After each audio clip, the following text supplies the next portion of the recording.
I generally believe it's mostly the people who don't ride two-wheelers who think that two-wheelers are increasingly becoming just a simple way to move from point A to point B. You will never hear an actual two-wheeler rider actually articulate that statement. And everybody assumes the other group is the one that no longer cares about the vehicle. Okay, so if you're not two-wheeler rider, you will think all two-wheeler riders are now gradually getting to a place where it's okay. It's just a simple way, right? Like it's just a thing to move from point A to point B. Yeah, it's a bicycle with a battery. Correct, right? Yeah. If you are a bike guy, you will be like, yeah, listen, bikes are the passion thing, right? It's the scooter guys who are really the commoditized segment. It's the commuter bike guys who are the commoditized segment, right? Splendor khareed rahe ho, to that's you really don't care about what you sit on. But then you go meet a Splendor buyer, and when they go to buy the Splendor, even today, they'll go with the entire family, 12 people, right? It's not just a little tilak ceremony that they will do, right? They will so passionately care about what they bought, right? And the simple proof of that is that Hero gets to make something like 30% gross margin on Splendor, which if you were an international observer, you would say, listen, that's the most commoditized product in India in bikes, right? The most commoditized product can't make a lot of margin because everybody's making it. Bajaj is making it, Honda is making it, TVS. Come on, all of you guys will just cut each other out on price and people will just buy the cheapest because all of you are also broadly the same quality. But turns out that people so care about their Splendor that it continues to have 50, 60, 70, I don't know, some crazy high market share and great margins. Like 30% gross margins is like Tesla's wet dream. That was Tarun Mehta you just heard. Tarun is the co-founder and CEO of Ather Energy. Ather Energy is the third largest seller of electric two-wheelers in India. Ather Energy has also filed a massive 541-page draft red herring prospectus or DRHP because Ather Energy is going public. Founded in 2013 by Tarun and his co-founder Swapnil, Ather spent years building its own electric two-wheelers from the ground up. It built its own batteries, its own chassis, its own electronics and powertrain, and even its own software. But in the process, they lost the opportunity to become the market leader, a spot that was filled by Ola Electric, a much later entrant. If you look at the first guys who were in the electric two-wheeler business, it was largely very plain vanilla stuff, a lot of it imported from elsewhere. Nothing very distinctive about it till, Tarun and Ather and people like that came into the fray. And then they started to say, okay, let's redefine this business. Let's look at it in a very different way because there's much more you can do with an electric bike than just use a battery to, make it run. And so then, things like bringing in ideas like a smart scooter and trying to see, okay, how can I integrate it, use the internet? How can I create a really strong software stack which will enable it to be a much more kind of a tech-enabled product? We've seen all this happening in pretty rapid time. I mean, if you just look at Ather, it's just 2018 to now. So it's just 5 or 6 years we've seen this kind of rapid evolution. I think the challenge now is really to look at what will be the kind of next stage of this, so to say. And I think the few interesting things which we might talk about or might want to look at there. For example, is there really a kind of dominant design which has evolved, with all these different players? I mean, Ather is not the only one. There are others who are also in the fray. Is there a dominant design which has evolved? Is there any kind of stickiness which has got created by the kind of models that the existing players have used? Are there really, for example, any network economies? If a particular player has created a kind of platform, is there kind of a stickiness which, tries to bring more players into that same fold and then keeps them kind of stuck to it? The way, for example, the Apple ecosystem or something like that gets formed. That was Professor Hrishikesha Krishnan, a professor of strategy and the director of the Indian Institute of Management, Bangalore. Professor Krishnan's main areas of interest are strategy, innovation, and leadership. On those topics, he has studied and authored more than 200 publications, including 2 books. It's not often that we have the co-founder and CEO of a company heading for its IPO, discussing its strategy and vision live with the director of one of India's most prestigious management institutions, who also studies and teaches strategy.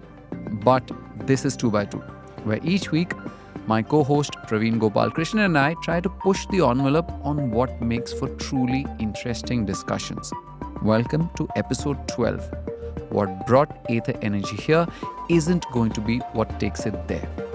Well, what is it? That's what we discussed. Join us.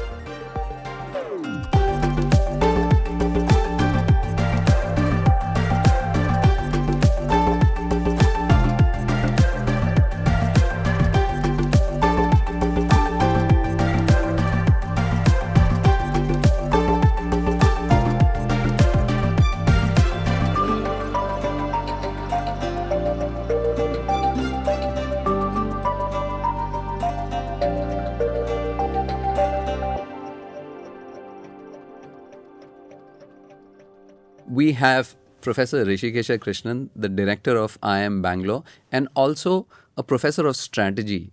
Thank you so much, Professor, for being here. It's Good to be here. really Good to be an here. honor to have you here. And, it's a perfect episode for us to have a professor of strategy and innovation because the other guest that we have is Tarun Mehta, who's the CEO and co-founder of Ather Energy. Welcome, Tarun. Hey, great to be here. We're discussing your Thank you for upcoming that.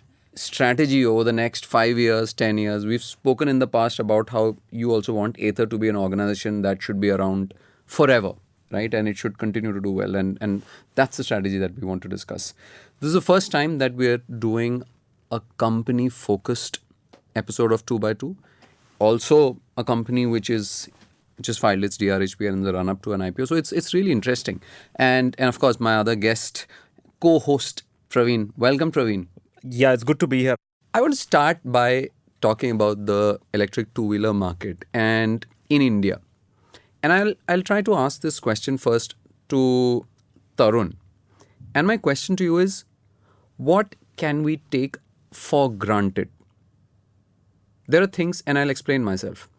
Usually when you look at a market which is evolving, and we can all agree that the electric two-wheeler market in India is evolving very rapidly, there are two ways to kind of look at things, right? What are the things that are definitely going to be changing over the next, we can say, competition is going to change, regulation is going to change, pricing is going to change, consumer behavior is going to change, etc. All of those. We'll get to that later. But what might be some of the underlying things that we can take for granted and say 5 years from now as well, this trend will continue to play out. Is there anything that you feel, what are the secular trends in the electric two-wheeler space that you can take for granted? I think not just electric. I think electric just accelerates that trend. But my personal view is that in the larger two-wheeler industry, one secular trend is that people are going to be upgrading. People are going to be premiumizing. And it's not a new prediction, by the way. It's something that's been true for a good 10, 15 years, maybe even longer. And it's the easiest, it's the safest thing that will continue happening. Why? Because India is not new to two-wheelers. So it's not like, the bulk of the country is experiencing their first two-wheeler. That was 20 years ago. Most people have already experienced their first two-wheeler in the family or personally. But India also, from a per capita income level, is not at a place like China where people can now just start upgrading to cars. So most people are going to be still relying on two-wheelers for a long time. But the income levels are rising. And when that happens, people start looking for something better. So simply put, there was a phase when buying a two-wheeler was like just the only way, the first freedom, right? First wheels that can move them and affordable. But a large part of the country's moved and continues to move towards a place where that still remains the only practical option, but their wallets are bigger. Their affordability levels are higher. So you're saying you can count on an upgrade cycle from millions of Indians who are currently already riding two-wheelers in the foreseeable future. Yes. And that upgrade cycle obviously implies a certain amount of premiumization. Yes. All right. What are the other trends? India think, is the largest market for electric two-wheelers. Yeah, in the world? I keep being a little unsure about this, but yeah, Second broadly, largest. broadly, I think we can say we are the largest motorized two-wheeler market. Yeah, it's been so for a while. By volume, not by value, but by volume. All right, Professor. So, we can expect that India will be either the largest or the second largest, somewhere around No, there. even as a if India market? were to be the second largest, and I think India is the largest, I think we will only continue growing our lead here for a very simple reason. The only other market that could be larger than us, which is China, has already hit a per capita GDP where and an infrastructure where they can now just go to cars. And by policy, they are moving everybody to cars, right? They don't care about two-wheelers as much. It's obvious, it's visible. Two-wheeler companies are the most commoditized companies out there. The car guys are the ones who are plowing in tens of billions of dollars individually every year in R&D. India is the only country where you got large two-wheeler players plowing in billions every year into R&D, thousands of engineers every year. We are basically just out-manning the entire world on two-wheeler product development. And we've got a population that actually needs to buy two-wheelers in large numbers.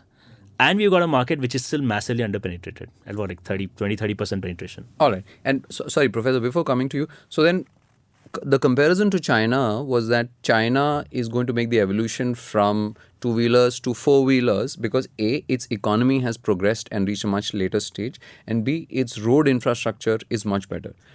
So my question is, can we also take that for granted that in the foreseeable future in India, which is let's say the next 10 to 15 years, we are not going to reach that stage where our road infrastructure and our economy is not going to cause that shift to cars? Because if so, then that's one thing that we should be able to take for granted, right? Could we take that for granted, Professor? Yeah, I would imagine so, because remember, two-wheelers are also playing another important role in India. They're a substitute for public transport. And while public transport is evolving in terms of metros and so on, just look at the coverage of Bangalore Metro. It's going to take years before it really effectively covers the whole city. What else, when you look at this market or sector, what else would you say you can take for granted? Is there anything else that you feel? Yeah, the other thing I would mention is perhaps just elaborating a little bit on what Tarun said. If you just look at the demographic in India, where we are talking about a largely young population, and this young population is aspirational. It also wants to make, what typically goes with youth. You want a style statement. You want power in your bike. Your bike also has to be something that you really enjoy. It's part of the overall experience. So all of that, in my view, is going to drive a lot of the consumption behavior. And it's also important to note that I think the younger demographic in India today is also quite sensitive to the environment, at least in broad terms.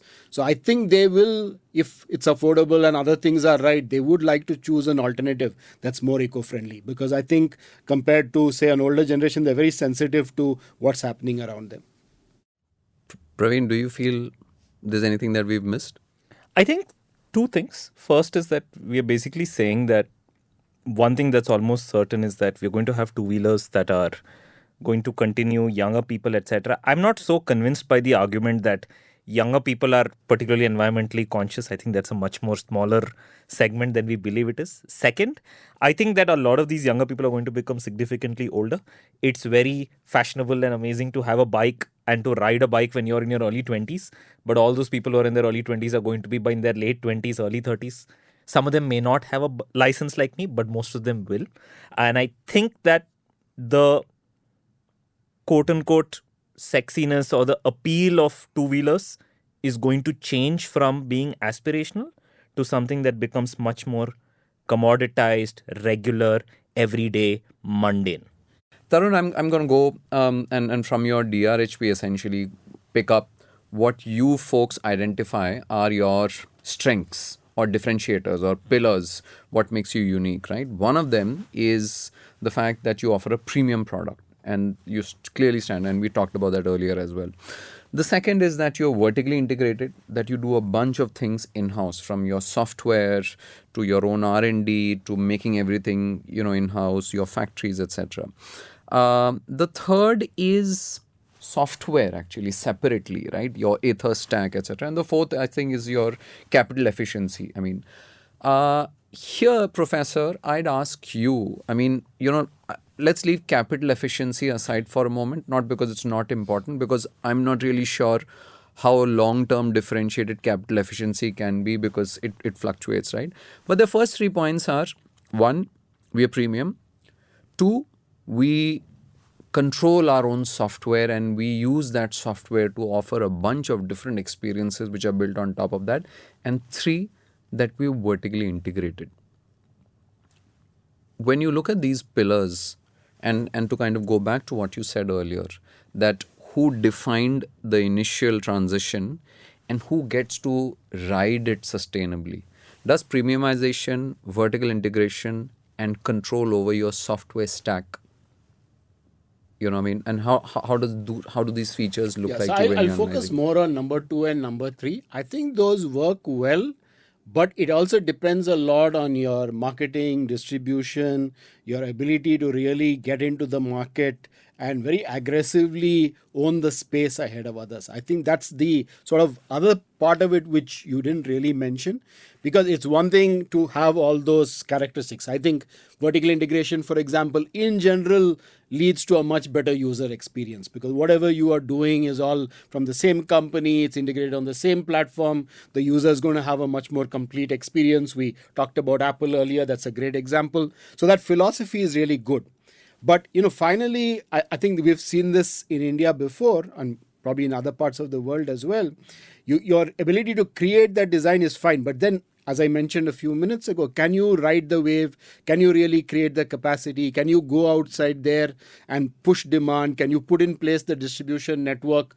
How quickly can you really set up that whole thing and aggressively push it so that you really dominate the space? I'll just give you one more really old example, but it's one of my favorites. So just humor me for a minute. So, this is a 50-year-old example. So there's this company which was the first company to build the CAT scanners or CT scanners.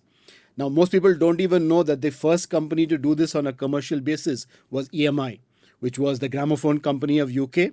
This was a diversification outside their traditional business. They made the first CT scanner machine in the world. And they did exactly what you just described. They were vertically integrated. They had this beautiful platform. They created really good images. And they thought that they're going to really own the whole CT scanner business. The greatest irony is 5 years later, EMI was a marginal player in the CT scanner business, and the whole business had been taken over by Philips and Siemens and all the big guys in the medical imaging industry. And why did this happen? This happened because, in a way, EMI got very fixated on one or two things. They thought that product quality is really the thing, and they focused on that. Whereas the existing players knew that things like support, service, distribution, being just able to give a better ROI to the hospital who was using the scanner, all that was much more important than just image quality per se, which is what EMI focused on. And finally, by the time EMI was just working on making the image quality better and better, these guys had really gone on to a third generation of machine where they had made the machine much simpler. They had made the ROI much better. Of course, they had much better distribution than EMI could ever dream of creating. And they were out there owning the business. And the crowning irony of this was that the guy from EMI who led the team was a guy called Hounsfield. The year he won the Nobel Prize for Medicine, EMI had to close down their CT scanner business. I'm just giving you it's a very dramatic story, but all it says is that, the guy who came up with the best technology, created the best platform, may not necessarily be the one to win. So that's a fair. And I'll pose this question to Tarun. Tarun, this is going to be like picking your favorite kid, right? Of these pillars, which one? I mean, I talked about vertical integration, premiumization, software, capital efficiency.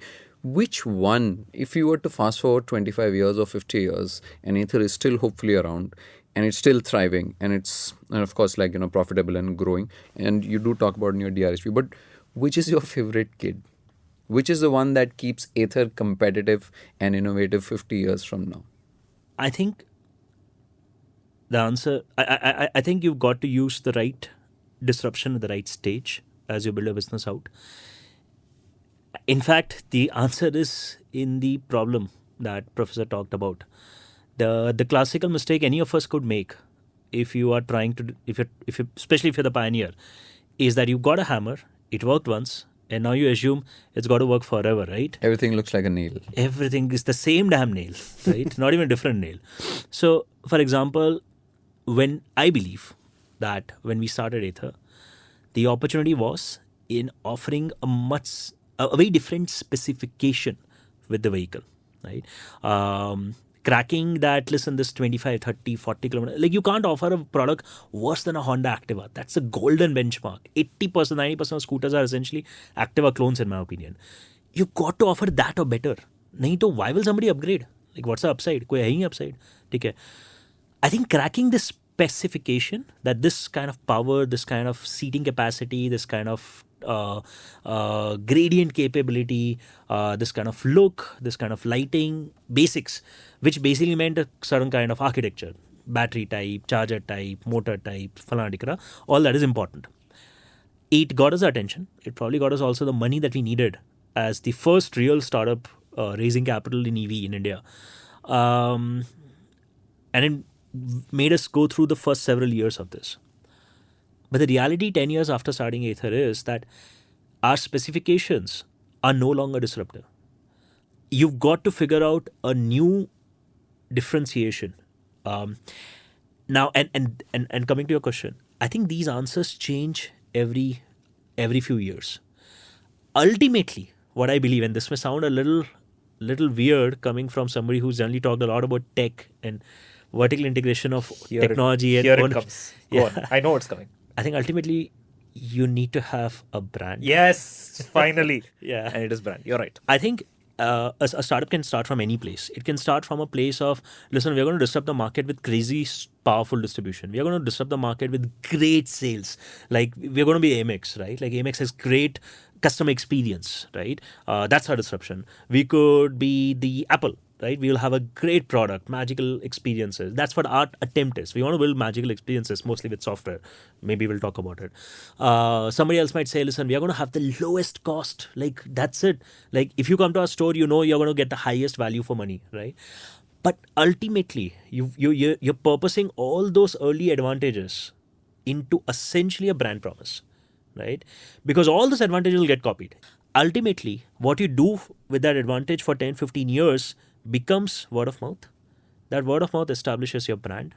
And that's what people will know you for. Then listen, if you buy Toyota, you're getting reliability.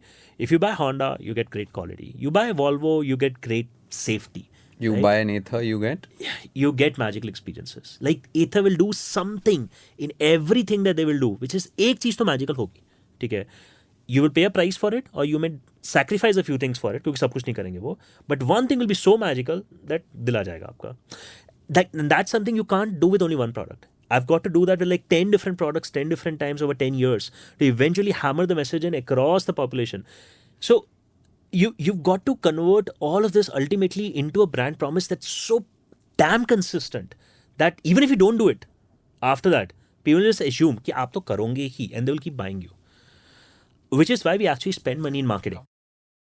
Let me just move this conversation slightly forward. I do want to talk about two interesting things which stood out. And Professor, even I want to ask you this well, and Praveen, you as well, in the DRHP. One is that I see sort of like two halves in India and in your strategy. One is, of course, your South India dominant. 68% of your sales come from South India. But if you look at the rest of the market or electric two-wheelers, it's almost the other way around. 63% of their sales, combined sales, comes from North India. Or non-South. Right. It's not just Northeast, West. Yeah, right. Non-South. Right. That's right. Not South. So it's like, so you're South dominant and the rest of the industry is non-South dominant. I see that as a mirror inversion. The other mirror inversion I see is that you're primarily premium and a lot of the industry is affordable. So I see these both as mirror inversions. And now the question is, whenever there are such mirror inversions in industry, Professor and Tarun and Praveen, is something one side is going to seep into the other, right? And each side sees the other as an opportunity. Professor, how do you see this kind of inversion? Yeah, I think you should just add one more point to that. I hope I got this right. But when I looked at some of those other charts, it looked at in terms of adoption, it was actually a string of states which were the early adopters in a way. Maharashtra, Karnataka, maybe 2-3 states. So there's a kind of belt where this kind of adoption has first happened. So I think you should also keep that in mind, because it's only natural that, early players like Ather would have been probably trying to address those markets where adoption was much quicker. And, for example, in the East, adoption is negligible, at least according to that chart which I saw. So those are going to be emerging markets in the future. So I think this is not very surprising, though. I mean, in the sense, even historically, if you go look back at TVS 20 years ago, they were largely present in the South. They have very poor presence in the North. And that's one of the reasons also they never achieved significant market share at that time. But that's a story for another day. But I'm saying, I think it's bound to be the case that somebody will start somewhere and go. And I don't really see that, as I think Tarun explained it very well, wherever their product portfolio has a fit with the kind of market, I'm sure they will expand. So I don't see that as such a big thing. I would always bet, at least in a category like yours, Tarun, I would always bet on going from starting at premium and going down to affordable than the other way around. Unless, of course, you can't disagree because that's the path. Which is a fair thing. Very few brands have done that, like successfully at scale. But I want to hear from Tarun about the premium part. But I think you face it, there are all sorts of movements, right? Just take a company like Maruti, started with 800cc, that was the bread and butter. Correct. Today you look at where Maruti's strength is, it's no longer at that bottom, it's somewhere in the middle. And so things do change over time. Got it. I'll let Tarun off the hook because I suppose this is like what would qualify as a forward-looking statement. But I do want to talk about briefly, before we move on from Ather, about the software aspect. Tarun and Ather talk a lot about their proprietary software, Ather Stack. And one of the things, Professor, you also said is that it's not that the battery is the disruptor, it's what the battery enables, which is the disruptor, which is essentially the software layer. And please correct me if I'm wrong from this, like currently roughly 6% of your revenue comes from Ather Stack. There was a statistic that roughly 81% of your customers bought additional features to Ather Stack, which is a significantly high number, 81%. And of course, from the DRHP, it's clear that they prefer buying it, and this, I suppose it goes back to Indian behavior, that they prefer paying a one-time fee to purchase access to software features for 3 years. And at the end of 3 years, then they have the option to continue or with a subscription model, etc. But I suppose the ultimate game that you're playing for, or any such company you're playing for, is that the software becomes a differentiator. With 81% of your customers are already buying software features. Professor, software as a differentiator. All this while it was CCs, design of the vehicle, how many people it can carry, what segment it speaks to, etc. Suddenly, and this goes back to our earlier discussion about what does technology disruption looks like, where suddenly now nobody is talking about perhaps the scooter itself, but quote-unquote magical experience. I'm not doing marketing for you, Tarun, but you said it, so I'll use it. Software is a differentiator. I don't understand enough about the details of their software. So what I'm saying now, I'm saying with some, cautions, added to it. But I'm just wondering, this software thing, it goes a lot with the vertical integration and the overall user experience and how it all links together.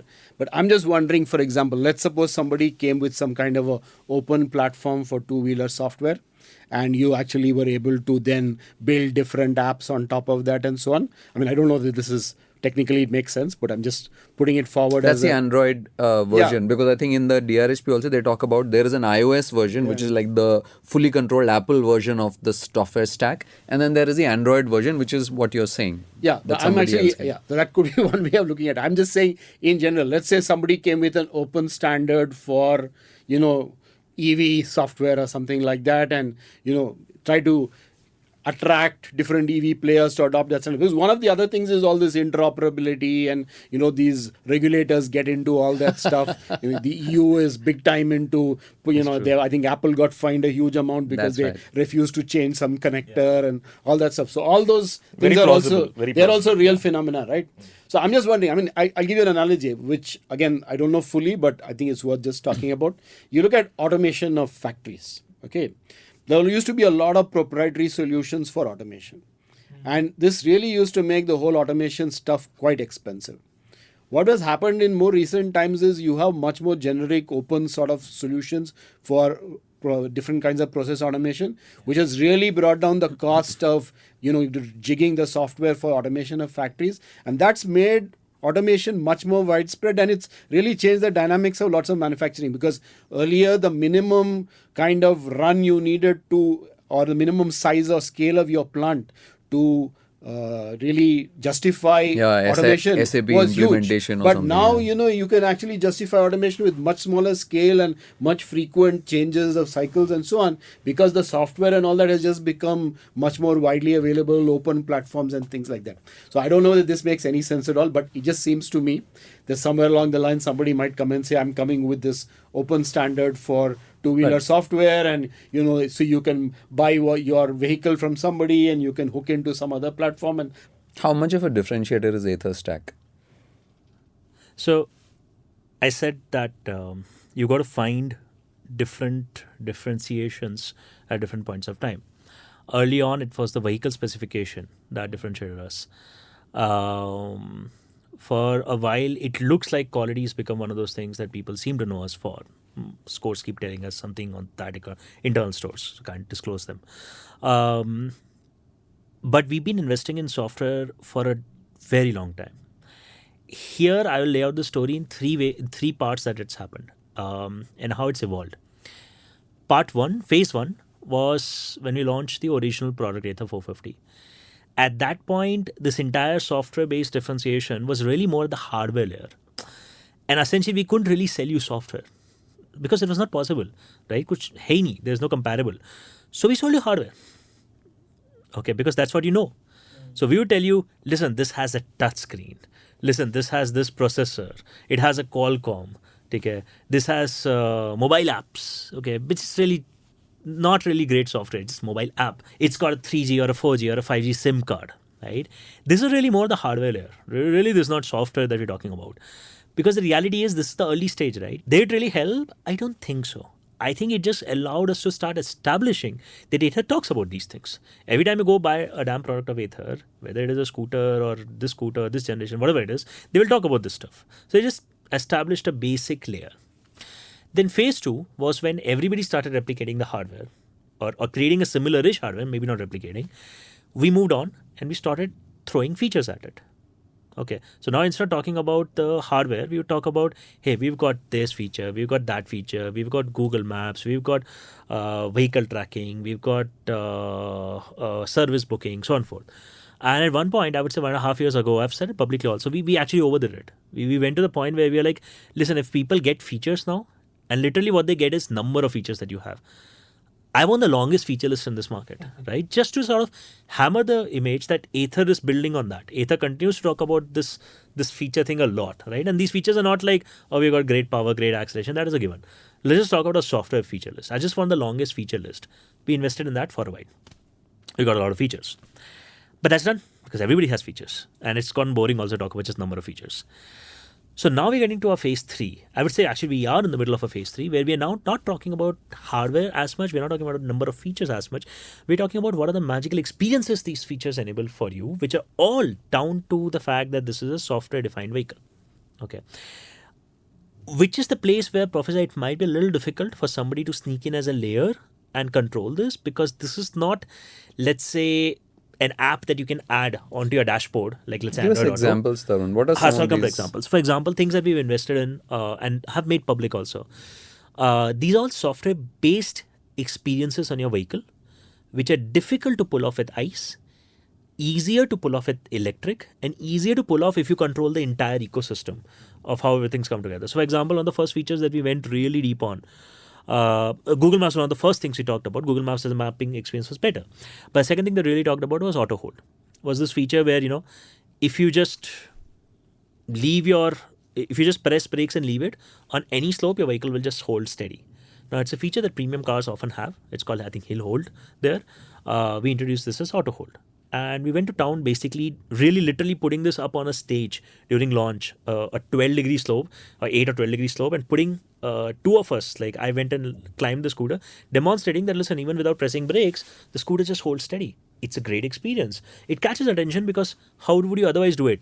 if you would keep the scooter brakes pressed, imagine coming out of a parking lot, multi-story parking lot, right, in a mall. You'll keep it pressed, the car moves, and then you will move on and then press it again. Yeah, many of Keep us it- are old enough to remember how before the automatic cars, Yeah. it was like keeping the clutch and the Correct. brake half pressed Correct. and like, Correct. moving up, right? Scooters The haven't really hardest gotten thing. out of it. Scooters still have to do that, right? And if you got clutches, so you're really screwed. So we started talking about this, and we realized that was probably the first feature we realized, this is landing as a magical experience of what Ather is doing. Because even if others are doing it, others are not able to pull off the same kind of experience, right? Now, these are the things where we realize, what, Ather is building a different reputation. We've got to invest in it, which is why we created the brand called Ather Stack. What you just listened to were just some of the highlights from an almost 90-minute discussion that Praveen and I had. If you'd like to listen to everything we talked about, you can do it either with a premium subscription to the Ken and then downloading our app, or by subscribing to 2x2 Premium on Apple Podcasts. Of course, you could also wait 4 weeks because we do usually make full episodes available for a while after that. Whatever you choose, we're just glad to have you as a listener. And if you enjoyed listening to this episode or have some thoughts that you'd like to share with us, you can always write to us at 2x2@theken.com. We'll be back next week with a new episode for you.